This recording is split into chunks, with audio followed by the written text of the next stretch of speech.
अस्सलामुअलैकुम दोस्तों, welcome to TSN company. मेरा नाम वकास अहमद है। हमारी कंपनी आप लोगों के लिए बहुत ही एडवांस ज़बरदस्त 2D and 3D animation course लाई है। तो हम डाउनलोडिंग से लेकर आप लोगों को बहुत ही एडवांस लेवल तक 2D and 3D animation course देंगे। अब हम कलर्स की तरफ बढ़ेंगे और फेस एडजस्टमेंट उससे मिलाने की कोशिश करेंगे।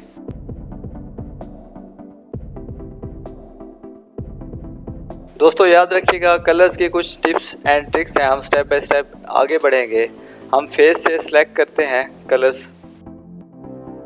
आज हम स्टाइल्स के बारे में पढ़ेंगे, ऑल अबाउट स्टाइल्स के बारे में। इसमें क्या क्या फीचर्स हैं, क्या कौन कौन सी प्लेट्स यूज़ कर सकते हैं और कौन कौन से प्रीसेट्स हम अपनी मर्ज़ी के डिज़ाइन कर सकते हैं। किसी भी ऑब्जेक्ट के फेस को, किसी भी ऑब्जेक्ट की आइज़ को या किसी भी ऑब्जेक्ट को कलर करने के लिए सबसे पहला प्रोसेस है कि आप उसकी लेयर में जाएं। उसके बाद आप लोग सेलेक्ट शेप में जाएं। सेलेक्ट शेप बेसिकली एक कलर को डिज़ाइन करने के लिए, कलर फिल करने के लिए हमें एक टूल दिया गया है जिससे हम मुख्तलिफ प्लेट्स बना सकते हैं, कलर्स बना सकते हैं। उसी के साथ हमें कुछ ये फीचर्स भी दिए गए हैं जो कि एज इट इज़ यही काम करते हैं। इनमें थोड़ा सा फ़र्क है, वो इंशाल्लाह हम साथ साथ डिज़ाइन सीखेंगे। याद रखिएगा दोस्तों, जब भी किसी चीज़ में कलर फिल करना हो, उस ऑब्जेक्ट को पहले सेलेक्ट लाजमी कीजिएगा। अगर आप ऑब्जेक्ट को सिलेक्ट नहीं करते तो वो कभी भी फिल नहीं होगा, बेशक आप उसी लेयर में बैठे हैं। तो जब भी आप किसी ऑब्जेक्ट में कलर फिल करें तो पहले उसको सिलेक्ट करें। जब उसको सिलेक्ट करेंगे तो उसके फीचर एक्टिव हो जाएंगे, आप उसमें कलर कर सकते हैं। कलर करने के लिए आप डबल क्लिक करें तो आप लोग के पास ये वाला ऑप्शन आ जाएगा, आप यहाँ से कलर को पिक कर सकते हैं। अगर आप चाहें तो डायरेक्टली उस यहाँ से भी कलर पिक कर सकते हैं। इस तरह हम स्टेप बाय स्टेप सब पार्ट्स में कलर फिल करना स्टार्ट कर देंगे।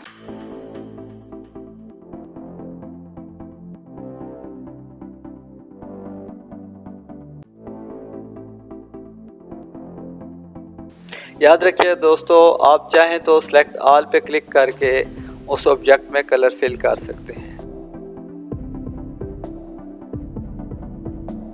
अगर फिल नहीं हो रहा तो उसकी वजह ये है कि उसके साथ हमने एक सिंपल स्ट्रोक लिया था और एक फुल ऑब्जेक्ट था। जब सिंगल स्ट्रोक और फुल ऑब्जेक्ट को एक सारा सेलेक्ट किया जाता है तो कभी भी कलर फिल नहीं होता। इसके साथ हमें जो हमारा ऑब्जेक्ट मुकम्मल है, जैसा कि मैं आपसे पहले कह चुका हूं कि हमें ऑब्जेक्ट को मुकम्मल ड्रा करना होगा, उसके पॉइंट सारे क्लोज रखने होंगे। अब जब इसको मैं सेलेक्ट करूंगा और फिल पे क्लिक करूंगा तो तब ये इसका कलर फिल होगा। और आप याद रखिएगा कि माउस का कलर आप डार्क रेड या थोड़ा सा ब्लैक टाइप का शेडो दे सकते हैं। इसी तरह हम ज़ुबान में कलर करेंगे। सिंपली इस टूल में जाएं, लेयर में जाएं, ऑब्जेक्ट को सिलेक्ट करें और टिक कर दें तो आप लोगों का ऑब्जेक्ट कलरफुल हो जाएगा। फाइनली हमारा बेसिक कलर हो चुका है। अब हम आँख की तरफ आते हैं। आप चाहें तो फुली वाइट रख सकते हैं, आप चाहें तो उसके शेड को कुछ इस तरह भी रख सकते हैं। हम स्टेप बाय स्टेप सारी आँख में कलर करेंगे अकॉर्डिंग टू आवर रेफरेंस।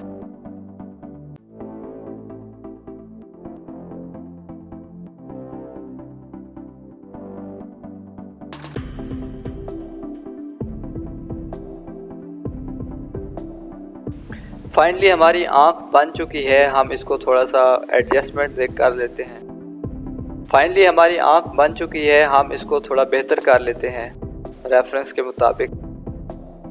हम स्टेप बाय स्टेप इसके ग्रेडियंट टूल को भी यूज़ करेंगे ताकि अच्छी सी इलस्ट्रेशन दे सकें।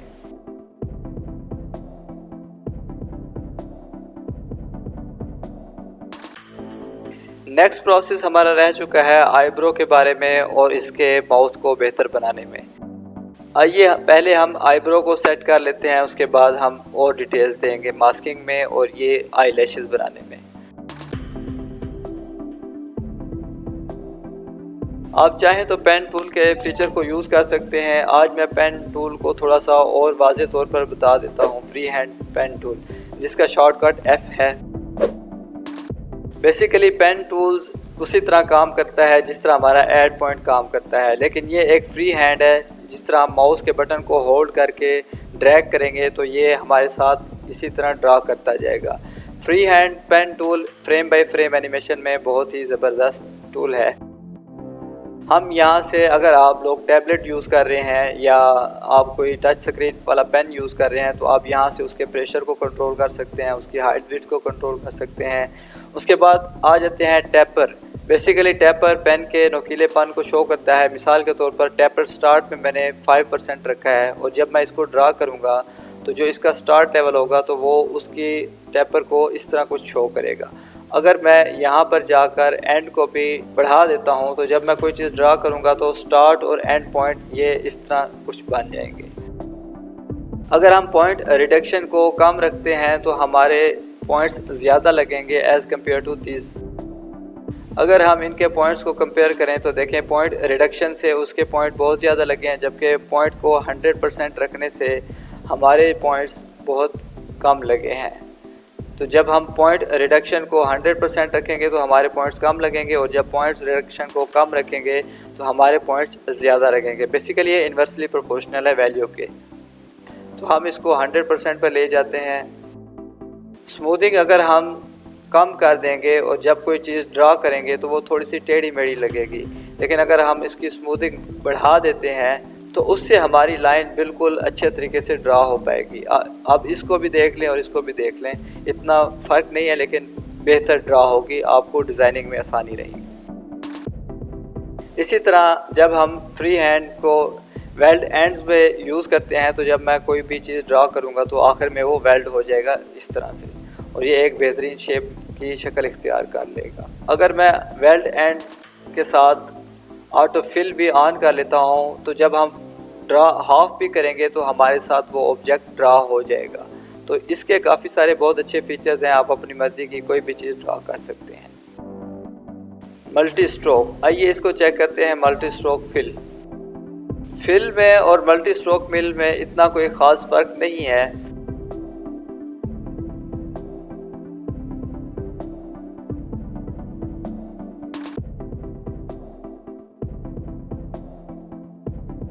मल्टी स्ट्रोक और ऑटो स्ट्रोक में थोड़ा सा डिफरेंस है। मिसाल के तौर पर मैं अगर कोई शेप ड्रा करता हूँ और उसके साथ मैं कोई और शेप ड्रा करूँगा तो आपस में मर्ज नहीं होंगी, बेसिकली वो अलग अलग होंगी।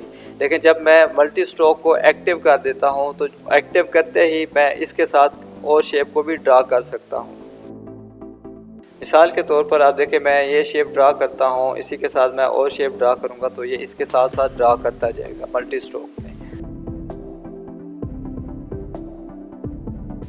आइए फ्री पेन की कुछ सेटिंग करके हम अपना आईब्रो कुछ इस तरीके से डिज़ाइन करते हैं।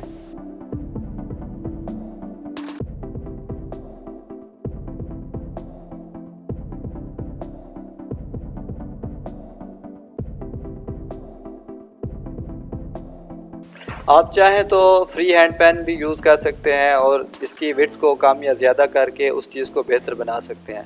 और अगर आप चाहें तो सेलेक्ट शेप में जाकर आप इसको भी यूज़ करके एक बेहतरीन आईब्रो ड्रा कर सकते हैं।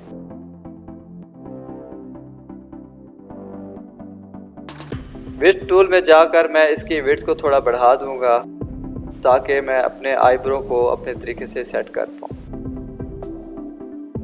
हम एक पॉइंट और बढ़ा देते हैं ताकि हमारे पास कंट्रोल अच्छा रहे।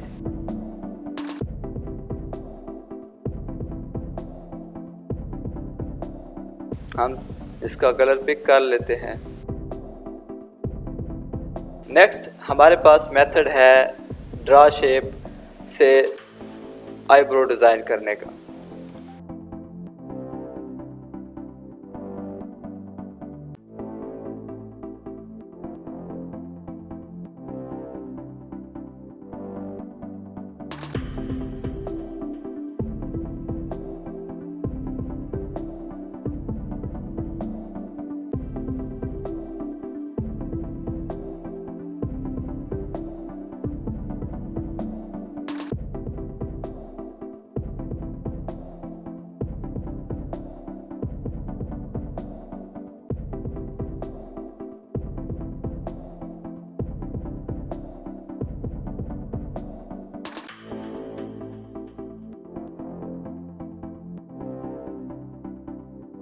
फाइल को सेव कर लेते हैं।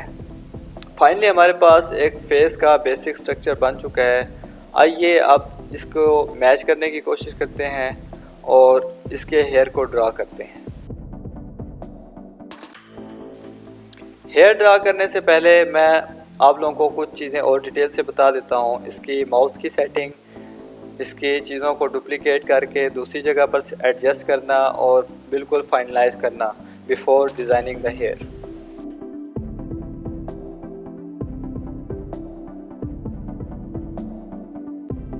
आई लैशेस ड्रा करने के लिए हमारे पास दो मेथड हैं। अगर तो हम इसका ब्लैक स्ट्रोक रखना चाहते हैं, जिस तरह इसके वाइट कलर के साथ हमारा ब्लैक स्ट्रोक है, तो अगर हम इस मेथड को अप्लाई करना चाहते हैं तो हमें आई लैशेस एक अलग लेयर में ड्रा करना होगा। मेथड नंबर 1, हम आई लैशेस को एक अलग लेयर में ड्रा करते हैं और मैच करने की कोशिश करते हैं।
फाइनली मेथड नंबर 1 हमारा फाइनल हो चुका है। अब आते हैं मेथड नंबर 2 की तरफ।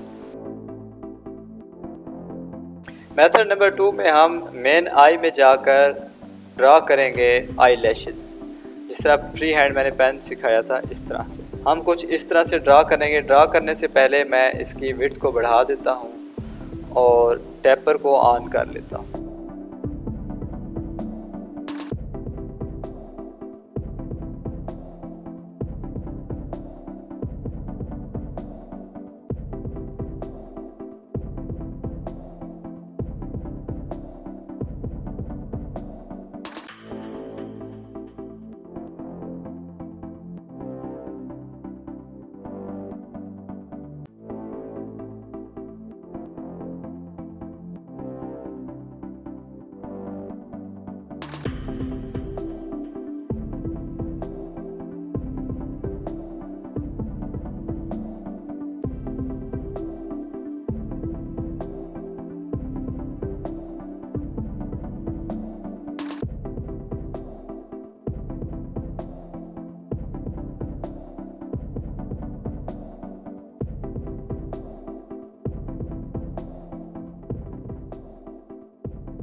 फाइनली हमारे आई लैशेस तैयार हो चुके हैं। हम चाहें तो इस मेथड को यूज़ कर सकते हैं, हम चाहें तो मैं आप लोग को रिकमेंड करूंगा, अगर आप ब्लैक स्ट्रोक के साथ कोई भी वाइट चीज़ बनाना चाहते हैं, जिस तरह मिसाल के तौर पर ये बना हुआ है, तो आप लोग ये वाला मेथड अप्लाई करें जहाँ पर मैंने यहाँ ये वाले आई लैशेस ड्रा किए हैं। और अगर आप लोग डायरेक्ट बिल्कुल ब्लैक आइज़ यूज़ करना चाहते हैं तो फिर आपको मैं रिकमेंड करूँगा इसकी बजाय ये मेथड अप्लाई करें। चूँकि हमने कैरेक्टर को सेंटर में ड्रा किया था तो इस वजह से मैं यहाँ पर लेयर में जाकर इसको रिफ्लेक्ट करूँगा तो ये अपने ओरिजिनल जगह पर वापस आ जाएगा।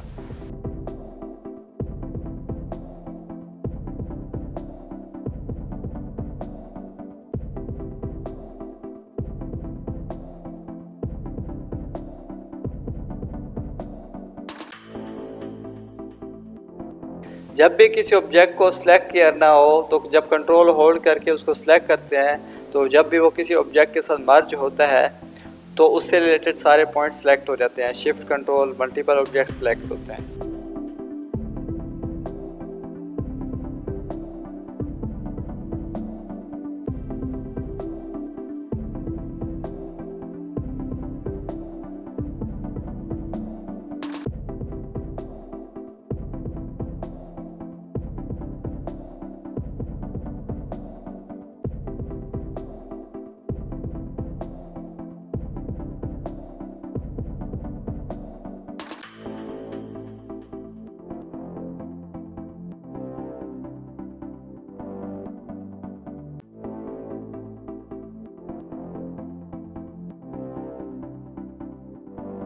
हमारा फाइनल और आखिरी मेथड जो रह चुका है वो है मास्किंग, जो कि हम आइज़ में या माउथ में मास्किंग अप्लाई करेंगे। दोस्तों याद रखिएगा, जब भी मास्किंग अप्लाई की जाती है तो वो माउथ एडजस्टमेंट या आइज़ एडजस्टमेंट के लिए इस्तेमाल की जाती है ताकि हम अपने माउथ को अच्छे से सिंक्रोनाइज कर सकें या आइज़ को अच्छे से एनिमेट कर सकें।